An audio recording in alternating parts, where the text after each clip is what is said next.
Hello, sanibonani, beautiful people. Bathi ka-YouTube wozani eLondon sizobuka ibhola between i-England neGhana. Ngathi mina hawu nishentshweni. Yimi-ke loya sengiya lapha eBox Park eCroydon lapho siyohlangana khona nabaka-YouTube kanye namanye ama-content creators where we watched i-match ye-England neGhana. Yo, kwaze kwamnandi.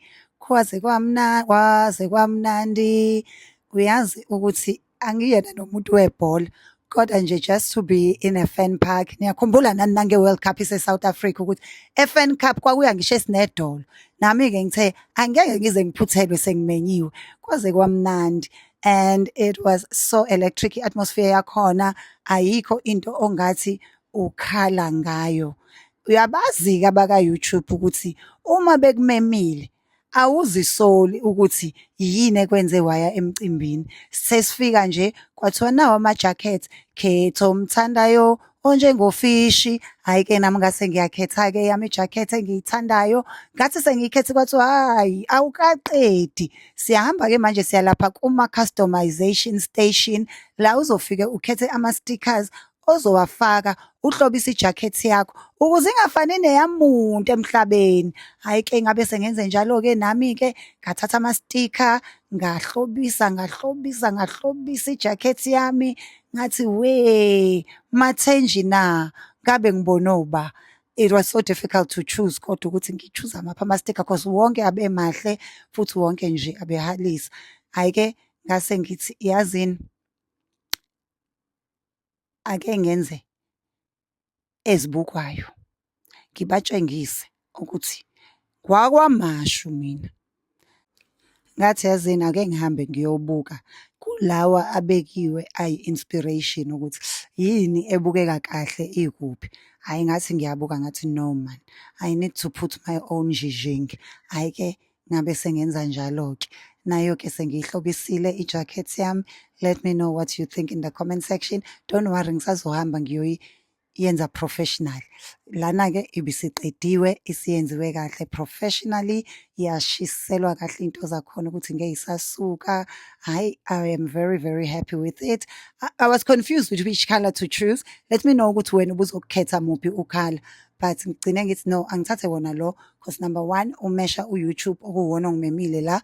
Number two, awuzusheshe ungcole njengalo cream white bengiwuthanda and u-black nginama-jacket amaningi a-black especially awaka-YouTube a-black nginawo.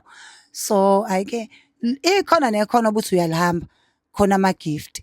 Yabona nje manje ngihalela ukuthi ngigibele kwanamhlanje ngiye endaweni enamakhaza ukuze ngikwazi ukusenka ngesikhafu sami ngoba ikhona nekhona ubuthi uyadlula kuthiwe naye enye i-gift uzukhala uthi mina ngisawafuna ama-gift sengi-right. Bathi hayibo ngesizwe ngawe thatha wena nayo i-gift. So nje hayi siyabonga ka-YouTube.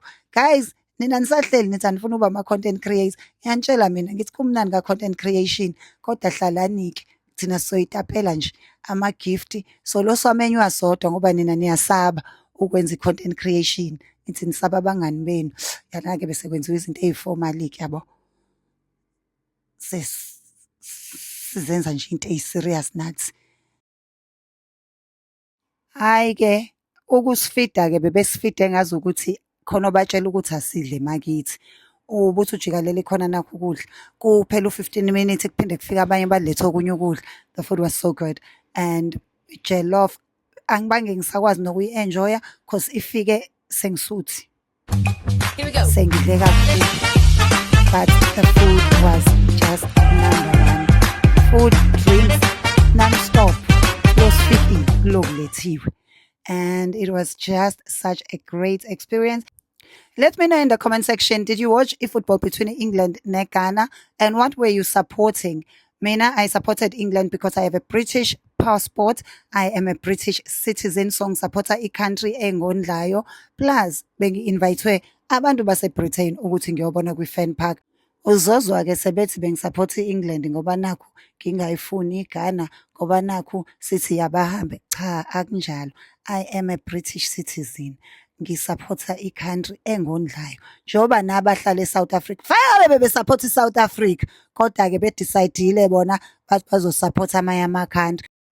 Mina inkinga yami iba khonyanyana kancane futhi nakhona uma kudlala i-England ne-South Africa. Ngize ngifise ukuthi sengathi i-T-shirt engiyigqokile ngingayenza ngiyihlukanise phakathi ngifake lenye i-country ngifake nalenye i-country, but-ke kusuke sekukhuluma igazi.